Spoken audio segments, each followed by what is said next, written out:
तो एक और परिभाषा समझनी है, उसको हम बोलते हैं बहुभुज। सबसे पहले हमें ये पता होना चाहिए कि बहुभुज क्या होता है। एक एक अक्षर का मतलब समझेंगे आराम से, हिंदी में भी सीखेंगे, अंग्रेजी में भी सीखेंगे। तो बहुभुज को अंग्रेजी में बोलते हैं पॉलीगन। पॉलीगन, ठीक है, इसको बोल के देखो, polygon. Polygon, polygon, polygon, polygon, polygon, POLY GON, polygon. Polygon, polygon अंग्रेजी में, हिंदी में बोलते हैं बहुभुज। अब इस बहुभुज का मतलब क्या है? तो सबसे अच्छी बात ये होती है कि तुम जो भी पढ़ रहे होते हैं ना, उसका आधा मतलब तो उस शब्द में, उस अक्षर में ही होता है। जैसे इस अक्षर में कैसे, अगर मैं इस अक्षर के दो पार्ट करूं तो ये लिखा है बहु। तो बहु का मतलब क्या होता है? बहू का मतलब बहू बेटी मत समझना, घर में शादी हो जाएगी तो वो बहू, तो वो भी होता है, वही बहू का मतलब है। लेकिन यहाँ बहू का मतलब क्या है? बहुत सारे। बहुत का छोटा कर दिया, बहू मतलब बहुत सारे। तो ये जो बहू है इसका मतलब क्या है यहाँ पे? बहुत। जो बहुत है उस बहुत को छोटा करके लिख दिया हमने, बहुत। ठीक है, तो ये बहुत। बहुत को इंग्लिश में यहाँ पे जो वर्ड यूज हुआ है वो है पॉली। ऐसे मैनी होता है तो पॉली, तो बहुत और भुज। और ये जो भुज लिखा हुआ है, भुज, इसका मतलब होता है भुजाएं। भुजाएं, ठीक है। भुजाएं क्या होती है? भुजाएं मतलब जब भी हमने एक ऐसी लाइन खींच दी, ये जो सीधी लाइन खींच दी इसको हम बोलते हैं भुजा। ठीक है, गणित में जब भी ऐसी कोई लाइन दिखेगी जहाँ पे ये एक बिंदु है, ये दूसरा बिंदु है, और दोनों बिंदुओं से मिला के हमने एक लाइन बना दी, उसको हम क्या बोलेंगे? भुजा। तो ये भुजा है। फिर हमने ऐसे बना दिया ये, तो ये भी क्या है? भुजा। इसमें एक यहाँ शुरुआत पे बिंदु है, यहाँ दूसरा, तो ये क्या होगा? भुजा। अभी ये वैसे एक रेखाखंड है, लेकिन रेखाखंड से मिलके ही बनेगा, तो ये भुजा बन जाएगी जब किसी आकृति में हो। ठीक है, तो अभी ये रेखाखंड है, पर इसी को हम क्या बोलते हैं? भुजा भी बोलते हैं। आ रहा है क्या समझ में? तो अब क्या समझने की कोशिश कर रहे हैं? हम समझने की कोशिश कर रहे हैं कि बहुभुज क्या होता है। तो बहुभुज क्या होता है? एक आकृति होती है। आकृति का मतलब क्या है? हमारे चारों तरफ जो देख रहे हैं अलग अलग आकृतियां हैं। आकृति मतलब जैसे पंखे की एक आकृति है, पेन की एक आकृति है, बोतल जो है बोतल की एक आकृति है, ये बोर्ड है इसकी एक आकृति है। तो ये सब कुछ आकृतियां हैं, और आकृतियों के कुछ नाम होते हैं। ठीक है, तो वो समझना है। तो बहुभुज क्या है? एक आकृति है, पर इस आकृति की खास बात क्या है तो ये हमको याद रखना है। तो बहुभुज क्या होता है? बहुभुज का लिख लेते हैं कि बहुभुज है क्या। तो सबसे पहले तो क्या होता है कि ये बंद आकृति होती है। यानी बहुभुज के लिए सबसे पहली कंडीशन तो क्या है कि जो आकृति है वो कैसी होना चाहिए? बंद होना चाहिए। और किससे मिलकर बनती है वो? केवल भुजाओं से मिलकर बनती है, केवल रेखा खंडों से मिलकर बनती है, केवल रेखा खंडों से, रेखा खंडों से मिलकर बनती है, मिलकर बनती है। अब ये तुम अपनी भाषा में वाक्य बना सकते हो। बस ये दो बातें हैं जो हमें याद रखनी है। पहली बात क्या है कि वो एक बंद आकृति होना चाहिए, और दूसरा क्या है? वो केवल रेखा खंडों से मिलकर बनी होना चाहिए।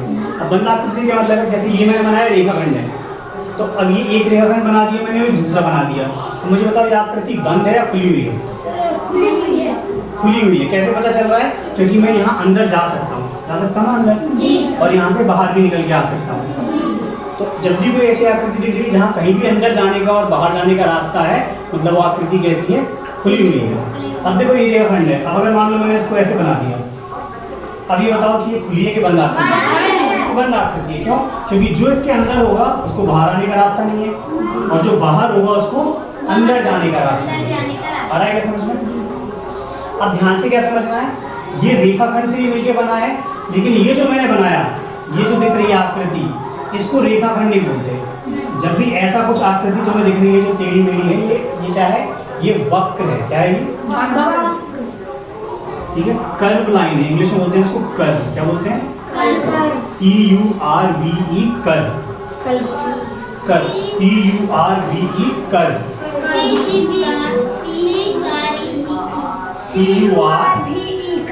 बोलो मेरे साथ दोबारा आराम से मेरे साथ बोलो। CURVE, curve.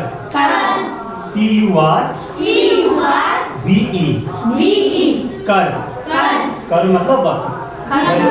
टेढ़ा मेढ़ा बना है, ये क्या है? कर्व, वक्र बोलते हैं। और जो रेखाखंड है हमारा, तो मैंने रेखाखंड लिखा है, रेखाखंड को इंग्लिश में क्या बोलते हैं? Line segment. क्या बोलते हैं? Line segment. तो लाइन मतलब LINE है, लाइन LINE लाइन, और सेगमेंट SEGMENT। लाइन सेगमेंट मतलब रेखाखंड। सेगमेंट मतलब रेखाखंड। ठीक है। अब क्योंकि लाइन सेगमेंट बोलने में थोड़ा बड़ा हो जाता है तो शॉर्ट में हम लाइन ही बोल देते हैं। ठीक है, मतलब अगर हम बोल रहे हैं लाइन तो तुम्हें थोड़ा सा दिमाग लगाना है, सोचना है किसकी बात हो रही है। मतलब एक लाइन सेगमेंट की बात हो रही है, एक रेखाखंड की बात हो रही है। क्योंकि लाइन का मतलब होता है बहुत बड़ी लाइन जो कभी खत्म ही नहीं हो रही है। मतलब यहाँ से मैंने शुरू कर दी और यहाँ पे जा रही है, इस साइड भी चली जाएगी पता नहीं कहाँ तक, इस साइड भी चली जाएगी पता नहीं कहाँ तक। तो ये जो है इसको हम बोलते हैं लाइन। मतलब इधर भी जितनी भी लंबी जा सकती है, इधर भी जितनी भी लंबी जा सकती है। पर जब हम कॉपी पे बनाते हैं तो इतनी लंबी लाइन नहीं बनाते, हम लाइन सेगमेंट बनाते हैं। मतलब इस रेखा के कुछ खंड बनाते हैं।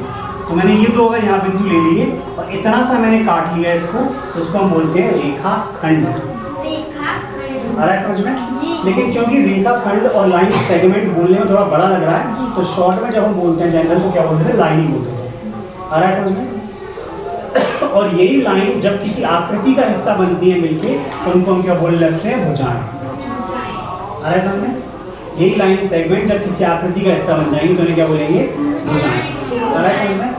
इतना सब कुछ जो हमने अभी डिस्कस किया है उसमें इसलिए डिस्कस किया है ताकि हम ये समझ जाएं कि बहुभुज क्या होते हैं। तो बहुभुज क्या होते हैं? वो एक बंद आकृति होती है, और बंद आकृति कैसी होना चाहिए? वो केवल रेखाखंड से मिलकर बनी होना चाहिए। तो बहुभुज क्या होते हैं? बंद आकृति होना चाहिए और किससे मिलकर बना होना चाहिए? रेखाखंड से। तो अब मुझे ये बताओ, ये जो मैंने बनाया है क्या ये एक बंद आकृति है? जी। क्या ये केवल रेखाखंड से मिलकर बनी है? नहीं। तो क्या ये बहुभुज है? नहीं। आ रहा है समझ में? बहुभुज नहीं। तो बहुभुज कैसा बनेगा? तो मैंने एक रेखाखंड ये बना दिया, दूसरा रेखाखंड ये बना दिया, अब मैंने इसको बंद कर दिया। क्या ये बहुभुज है? क्यों नहीं है? क्यों है? क्या ये बंद है? बंद है। क्या ये सिर्फ रेखाखंड से मिलकर बना है? नहीं, इसमें एक रेखाखंड है, दूसरा रेखाखंड है, पर ये तीसरा रेखाखंड है क्या? ये तो वक्र है। यानी ये बंद आकृति तो है लेकिन इसको हम बहुभुज नहीं कहेंगे। क्यों? क्योंकि पहली बात तो सही हो गई कि ये बंद आकृति है, लेकिन दूसरी बात सही नहीं हुई कि ये केवल रेखाखंड से मिलकर नहीं बना। आ रहा है क्या समझ में? तो क्या होगा फिर? यानी हमने बना दिया एक लाइन, एक रेखाखंड, दूसरी लाइन, और ये मैंने बना दी तीसरी लाइन, तीसरा रेखाखंड। टेढ़ा बन गया लेकिन ये लाइन ही है सीधा, ये लाइन। तो ये बहुभुज है क्या? नहीं। क्या ये बंद आकृति है? क्या ये केवल रेखाखंड से मिलकर बनी है? तीनों रेखाएं, थोड़ी टेढ़ी बन गई पर ये रेखा ही है। ये भी रेखा है, ये भी रेखा है, ये भी रेखा है। यानी पहला बहुभुज हमको जो मिला वो कौन सा मिला? वो तीन रेखाखंड से मिलकर बना, और इस तीन रेखाखंड से बनी आकृति को हम क्या बोलते हैं? त्रिभुज। तो ये जो बन गई ये भुजाएं, ये एक भुजा हो गई, ये दूसरी भुजा हो गई और ये तीसरी भुजा हो गई। तो तीन भुजाओं से मिलकर बना हमको पहला हमको क्या मिला? हमारा बहुभुज। बहुभुज, और इसका नाम क्या है? त्रिभुज। ये बहुभुज के प्रकार हैं, तो भी हम बहुभुज के प्रकार भी पढ़ेंगे। पर बहुभुज समझ में आ गया क्या? अरे बहुभुज समझ में क्या है? बहुभुज क्या है? एक बंद आकृति होना चाहिए और किससे मिलकर बना होना चाहिए? वो तो केवल रेखाखंडों से मिलकर बनी हुई बंद आकृति को हम क्या बोलते हैं? बहुभुज। आगे समझ में? ठीक है, इसको लिख लो।